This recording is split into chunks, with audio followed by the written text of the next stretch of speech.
الله لا إله إلا هو الحي القيوم لا تأخذه سنة ولا نوم له ما في السماوات وما في الأرض من ذا الذي يشفع عنده إلا بإذنه يعلم ما بين أيديهم وما خلفهم ولا يحيطون بشيء من علمه إلا بما شاء وسع كرسيه السماوات والأرض ولا يؤوده حفظهما أعوذ بالله من الشيطان الرجيم بسم الله الرحمن الرحيم الحمد لله الذي ليس له بداية ولا نهاية والصلاة والسلام على رسول الله الأمين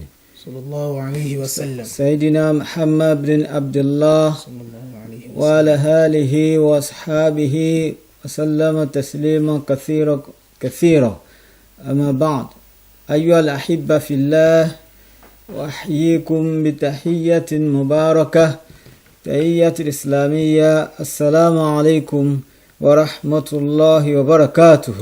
وعليكم السلام ورحمة الله وبركاته. Adọ́pẹ́ fún Ọlọ́run. Alhamdulillah. Aṣẹ́yìn fún Ànábì wa Muhammad sallallahu alayhi wa sallam. Àlékún ìkẹ́ Ọlọ́run àti àánú ẹ̀. Ọlọ́run jọ̀ọ́ máa bá ẹnìkọ̀ọ̀kan wa àtẹni tí ẹ̀ ń wò wá nílé.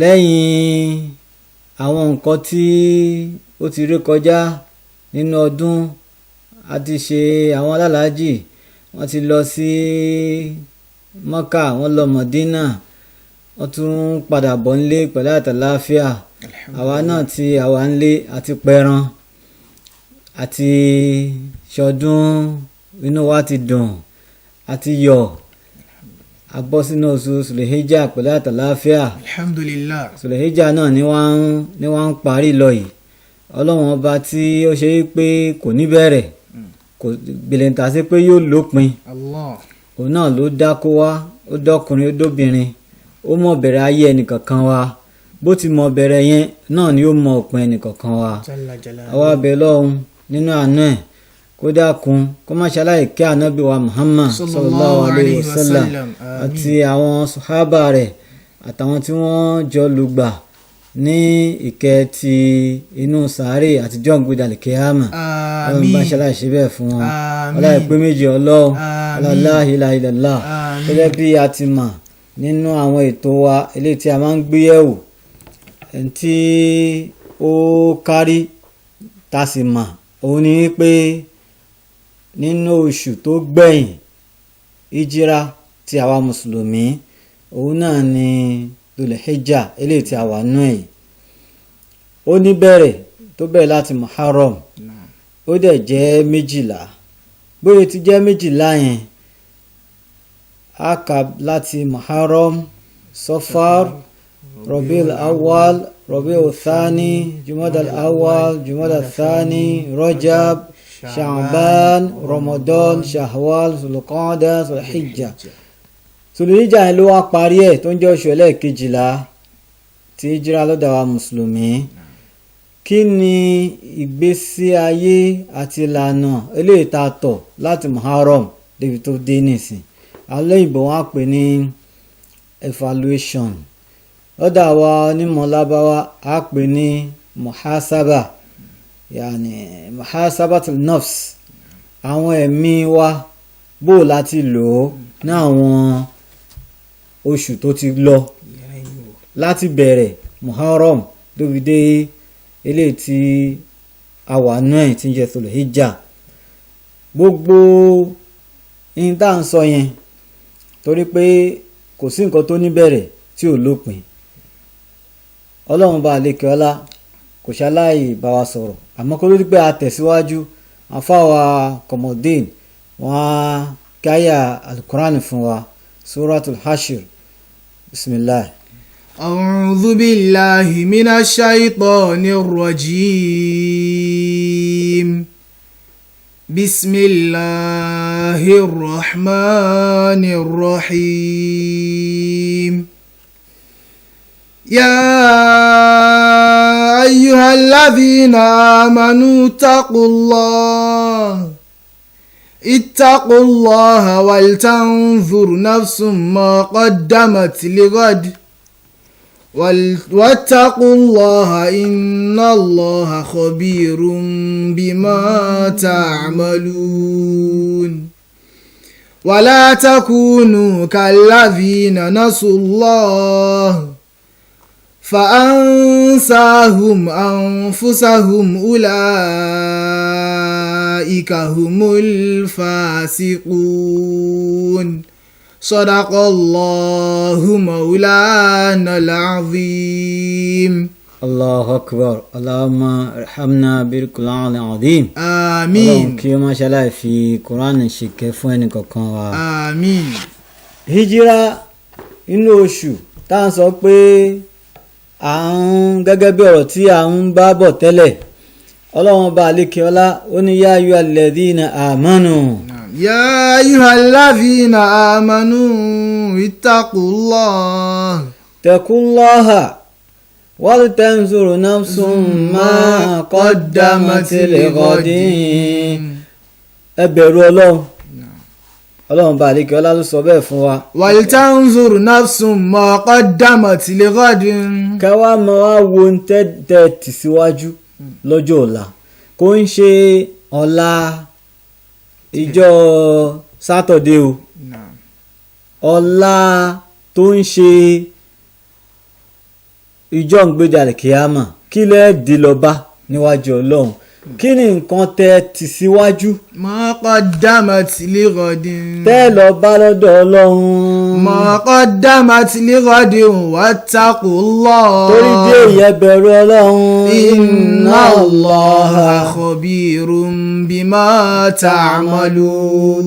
ọlọ́run ọba àlékè ọlá khabirun bima ta'malun á fún yín ní ìrò gbogbo nǹkan tẹ́ bá ṣe níṣẹ́ bó ṣe dáadáa ló mọ̀ ọ́ ṣe ọlọ́run á fún ẹ ní ìrò ẹ̀ bó ṣe dàkejì náà ni ọlọ́run á fún ẹ ní ìró ẹ̀ ló fi já sí wípé muhasabatu nafs ẹ̀dá gbọ́dọ̀ máa ṣèṣirò ẹ̀ ara ẹ̀ kó máa ṣèṣirò ẹ̀mí ara ẹ̀ lórí wípé ibo lòun ti ń bọ̀ ibo lòun dé ibo lòun lọ láàárín ọdún kan muharram tí ó lò oṣù muharram ó lò látòkè délẹ̀ ó bọ́ sí sọ́fàr ó lò látòkè délẹ̀ muharram á ṣèṣirò ẹ̀ á bára ẹ̀ ṣèṣirò ẹ̀ pé bóun lòun ṣe lò ṣé dáadáa òun pọ̀ ń bẹ ju aburú lọ ìyẹn ni ó fi já sí pé àwọn afáà onímọ̀ ẹ̀sìn Islam wọ́n jẹ́ kó yá pé ọ̀nà 4 sí 5 làágbà wo ara wa ká yẹra wa wò aláwọ̀kọ́ ń bẹ ní muhasabatu nafs alal faraid muhasabatu nafs alal faraid àwọn ohun tọ́lọ́hun ṣe ní ọ̀ranyàn pé ẹ máa ṣe báwo ni wà tí ntọ́lọ́hun ṣe lọ́ranyàn ṣé òun ṣe ntọ́lọ́hun ṣe lọ́ranyàn fún wa ṣé wọ́n ń tẹ̀lé ṣé òun ṣe nínú ntọ́lọ́hun ṣe lọ́ranyàn ní ìrun kíkí àwẹ̀ gbígbà àwẹ̀ Ramadan ṣáàgbà ká check ara wa wò lẹ́lẹ̀kẹ́ zaka náà wà ń bẹ́ẹ̀ ìnígbàgbọ́ sínú ọlọ́run yẹn náà wà ń bẹ́ẹ̀ ṣé à ń ṣe àwọn eléyìí. hal barasta walidayka. àwọn òbí ẹ méjèèjì nínú àwọn tọ́lọ́run ṣe lọ́ranyàn fún wa ni pé ká tọ́jú òbí wa. wa ahsanta ila ahlika. kó dẹ̀ ṣe dáadáa sáwọn aráalé ẹ̀. wa jiranika. àti àwọn mọ̀lẹ́bí ẹ̀ àwọn tí wọ́n jọ ń gbé ládùúgbò tẹ́jọ́ ń gbé ládùúgbò ṣé o ṣe dáadáa sí wọn ṣé kì í ṣe kí wọ́n sọ wípé mùsùlùmí tiẹ̀ tó ń bọ̀ lọ́nà pé filẹ̀ kò ní bóun ṣe mọ tiẹ̀ ṣe nìyẹn islam tiẹ̀ ó yàtọ̀ sí ti àfa alágbájá so gbogbo àwọn eléyìí la gbọ́dọ̀ wo ara wa wò nínú ẹ̀ ẹlẹ́ẹ̀kejì nínú táwo ra wa lé lórí. muhasabatu nafsi ala al-ma'asi. àwọn ẹ̀ṣẹ̀ tó ń dá ṣé òun ronú nípa ẹ̀ kó dìgbà kan jókòó pé ẹ̀ṣẹ̀ mélòó ni mò ń dá lójúmọ́ kí ni àwọn ìwà tọ́lọ́run ní pé kí n má wù tí mò ń wù tó bá ń wo ara ẹ̀ wò bẹ́ẹ̀ wàá rí i pé òun jìnnà dáadáa máa pọ̀ nínú òṣùwọ̀n ju aburú lọ.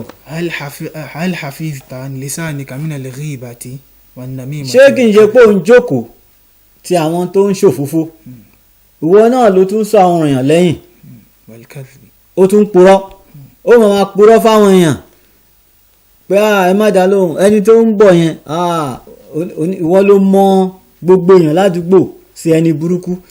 li'annahu mimma naha Allahu fil Qur'an.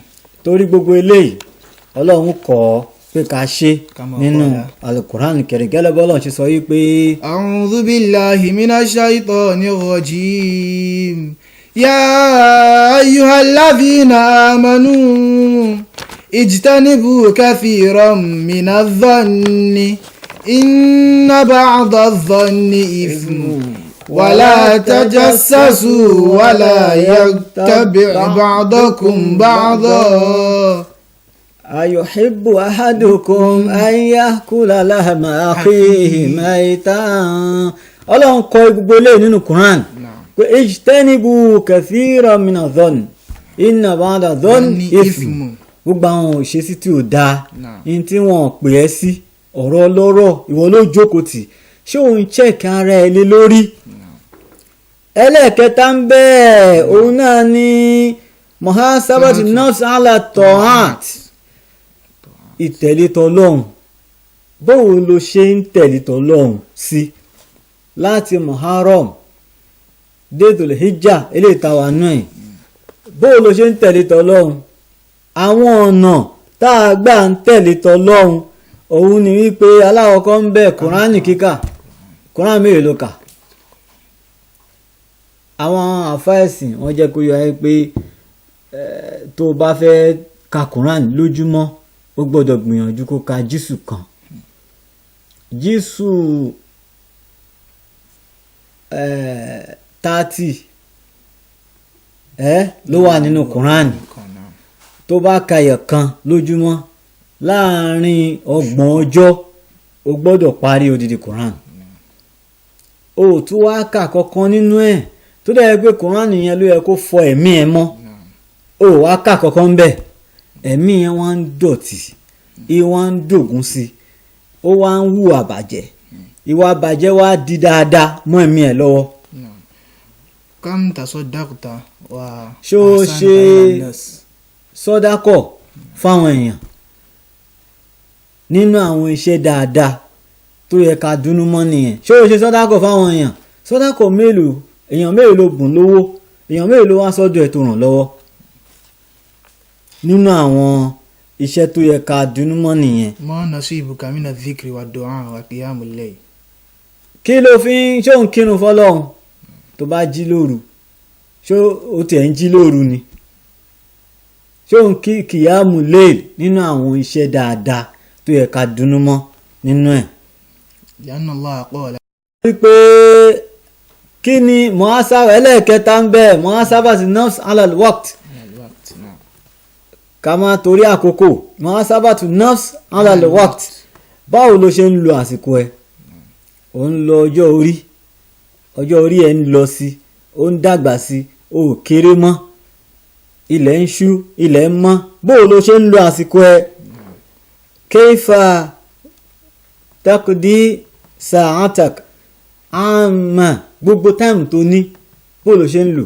ìmáàmù wa Hasan al-Banna ó ní al-mas'uliyat aktharu min al-awqat àwọn táìmù tá a níyẹn ó pọ̀ ju ojúṣe tó yẹ ká lò kò sí táìmù dà tó fi máa wá máa jókòó máa tójọ́ kò sásìkò tó torí ẹ̀ àwọn àǹfààní wo ló wá wà níbi ká wá sọ wípé à ń ṣe muhasabatu nafs kí ni àwọn èso ta lè rí ń bẹ̀ aláwọ̀kọ́ ń bẹ̀ ni pé tajdidi tauba àwọn ìtúbá pé ọlọ́run kó ìwà àforíjì lọ́sọ̀dọ̀ ọlọ́run ó máa wùyàn ṣe nítorí pé o ti access rẹ̀ o ti gbéra ẹ̀yẹ̀ wò pé ibi tí mo kù sí rè ibi tó kù díẹ̀ káàtó fún mi rè tó gba wọn léyìí tí a mọ̀ pé sámọ́rọ̀ àwọn èrè ń jẹ téèyàn máa rí nínú wal inaba ila Allah òun tó ń yẹn máa padà lọ sọ́dọ̀ Ọlọ́run. Tó bá yẹ pé ẹni tó ń hùwà tí ò dá tẹ́lẹ̀ tó bá jókòó tó bá ẹ̀ sọ pé òun ti ṣe nǹkan tí ò dá o, kò sì séèyàn ń bẹ̀, òun fún rẹ̀ ní bára ẹ sọ, ó wá wò pé kíní kò dá tòótọ́. So tó bá dìgbà míì tó bá fẹ́ ṣerú nǹkan bẹ́ẹ̀ yẹn kò ní lè ṣe torí ó ti mọ̀ pé òun máa tún bára wọn wí. tawakkalu ala Allah. Kò wá gbára lọ́lọ́run. islahul akhta'i wa tadaruki taqsir. Nínú níta àǹfààní tí wọ́n á sábà máa ń rí ni pé a máa tún àwọn mistake wa ṣe. Àwọn mistake tá à ń ṣe yẹn a máa tún ṣe. Wa tadaruki taqsir, àwọn kùdìẹ̀kùdìẹ̀ wa a ní lè máa àwọn nǹkan tá a máa ṣe nínú àwọn kùdìẹ̀kùdìẹ̀ á dínkù. Naam. ziyadatul iqbal ala ta'at. Bákan náà ni pé ìlékún níbi ìtẹ̀lé tọlọ́hun.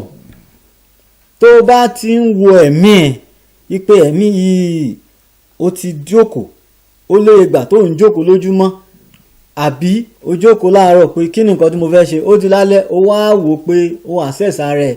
Torí pé lóde òní ìmáa yẹ ẹ̀mí wa wò in tó yẹ ká mú lọ́kùnkúndùn ni.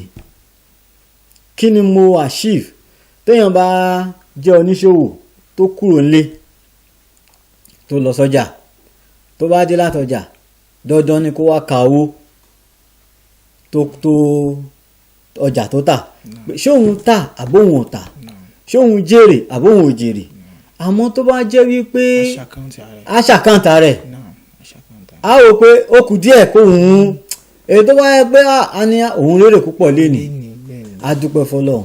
Àwọn ọbọ̀ tó yẹ kó kù sí a rò pé kò sọ́jà léni yìí o, kò lè mọ̀ lẹ́sẹ̀kẹsẹ̀.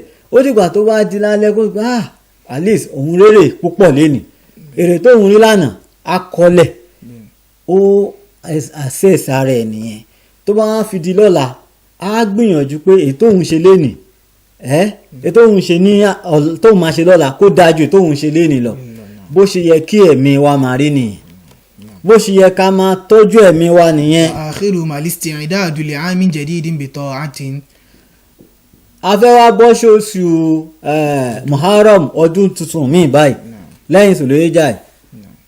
So tó bá ti wá access ẹ̀mí ẹ̀ tó ti gbéyẹ̀wò tó ti mọ ibi tó kù sí, ó wàá pèsè kalẹ̀ di ọdún míì eléyìí tó ń bọ̀. Pé ọdún tó lọ yẹn Kùránì tí ó yẹ kí n kà mi kà dáadáa o, mi parí Kùránì kan lóṣù kan. Lọ́dún yìí mo gbọ́dọ̀ gbìyànjú kí n parí ẹ̀. Àwẹ̀ Ramadan tí mo jẹ tẹ́lẹ̀ mi gbà tán, lọ́dún tó ń bọ̀ yìí mo gbọ́dọ̀ gbìyànjú kí n gbà tán. Àwọn iṣẹ́ olóore, àwọn sọ́dá court, ìgbìyànjú sọ́dọ̀ tọ́lọ́run bá tẹ́lẹ̀ mi ṣe dáadáa lọ́dún tó lọ. Ọdún tó ń bọ̀ yìí mo gbọ́dọ̀ determine ká wá máa kọ sílẹ̀, ká dẹ̀ máa assess ara wa. Wọ́n ní bí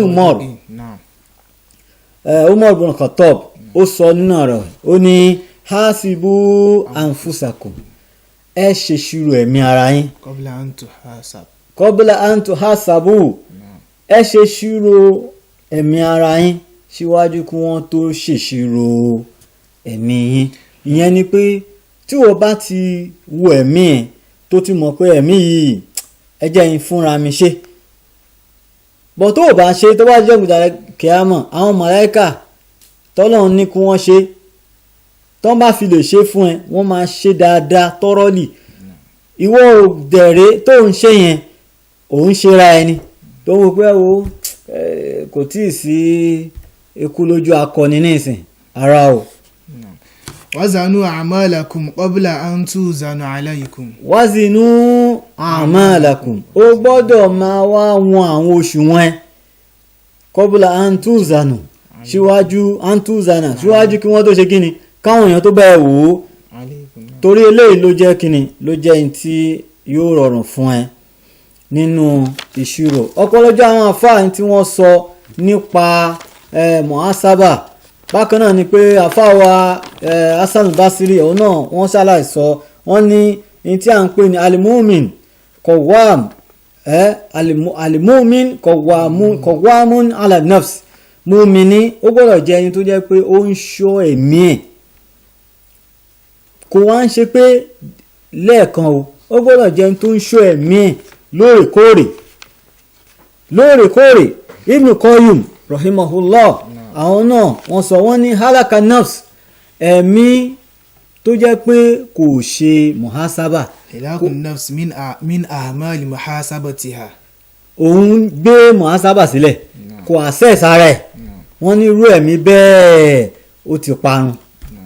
bọ̀ ẹ̀mí tó bá ń access ara ẹ̀ tó ń tún ẹ̀mí ara ẹ̀ ṣe irú ẹ̀mí bẹ́ẹ̀ ó jẹ́ kí ni á jẹ́ pé ẹ̀mí dáadáa ẹ̀mí tó give room for accessibility kó give room fún àwọn èèyàn láti correct ara ẹ̀ láti gba correction kò ń ṣe ẹ̀mí tó máa ti dógùn tó jẹ́ pé wọ́n máa bá sọ̀rọ̀ kò ní gbọ́ so irú ẹ̀mí yẹn ló wá jẹ́ pé ẹ̀mí wa gbogbo ìgbà àwọn sàhábà tí wọ́n tẹ̀lé ànábì wa Muhammad sallallahu alayhi wa sallam wọ́n máa ń gbìyànjú láti wo ẹ̀mí wọn lójoojúmọ́ kulla yawm. yanbaghi lil abdi an yakuna lahu waqtun fi akhiri yawmihi yuhasabu fihi nafsihi ala jami'i harakatihi wa sakanatihi. gbogbo ẹ̀mí ètò dáa fún nìyẹn kó jẹ́ pé lójúmọ́ kan báyìí ó wo ẹ̀mí ẹ̀ kí lòun gbé ṣe lénìí ibo lòun lọ ibo lòun rìn kí lòun dìmú kí lòun sọ kí lòun ṣe níṣẹ́ ètò bá kù díẹ̀ kó kù díẹ̀ káàtó a cover ẹ̀ níjọ́ kejì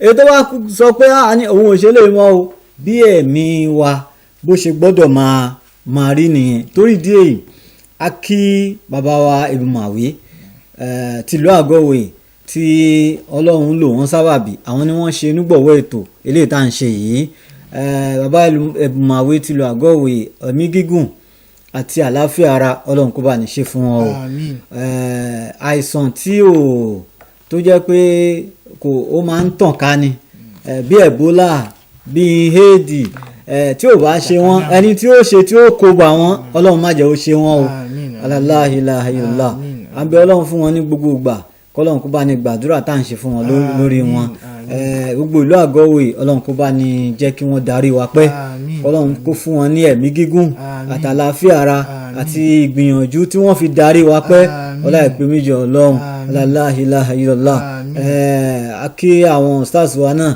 tí wọ́n rè wá tí wọ́n tọ́ wa sheikh wa Abubakar Balogun ọlọ́run kó bá ní kún wọn lọ́wọ́ kó bá ní wà pẹ̀lú wọn ìlú Àgọ́wòye ọlọ́run jẹ́ ó bàjẹ́ ìlú Àgọ́wòye ọlọ́run jẹ́ ó dàrú bí ìlú náà ṣe jẹ́ ìlú tó ní àlàáfíà ọlọ́run má sọ ọ́ di ìlú tí ò ní lálàáfíà mọ́ o ọlọ́run kó fi wá lọ́kànbalẹ̀ bàbá wa Ebumawe tí wọ́n jẹ́ olùdarí wa nílùú náà ọlọ́run àti ń rí wa báyìí àti ń rí wọn inú wa ń dùn bá ti máa ń rí wọn tínú wa ń dùn yìí ọlọ́run má jà rí wọn ká tún banújẹ́ ọlá ìpè méjì ọlọ́run la ilaha illallah gbogbo ní táwọn náà ń ṣe ní àdúrà fílà Àgọ́wòye lórí ọmọ lórí gbogbo dúkìá wọn àti tí ń mí àti tí ò mí ọlọ́run kó bá ní gbà á ọlá ìpè méjì ọlọ́run la ilaha illallah a máa ń kọrin wípé abẹ́ Olúwa fún kábíyèsí kíkú dákun kó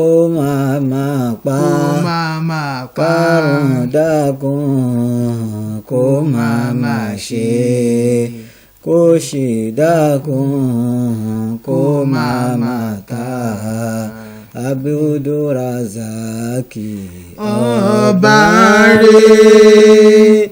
Allah subhanahu rabbika rabbil izzati amma yasifun wassalamu ala al-mursalin walhamdulillahi rabbil alamin sallu ala an-nabiyil karim sallallahu alayhi wa sallam. إلا هو الحي القيوم لا تأخذه سنة ولا نوم له ما في السماوات وما في الأرض من ذا الذي يشفع عنده إلا بإذنه يعلم ما بين أيديهم وما خلفهم ولا يحيطون بشيء من علمه إلا بما شاء وسع كرسيه السماوات والأرض ولا يؤوده حفظهما وهو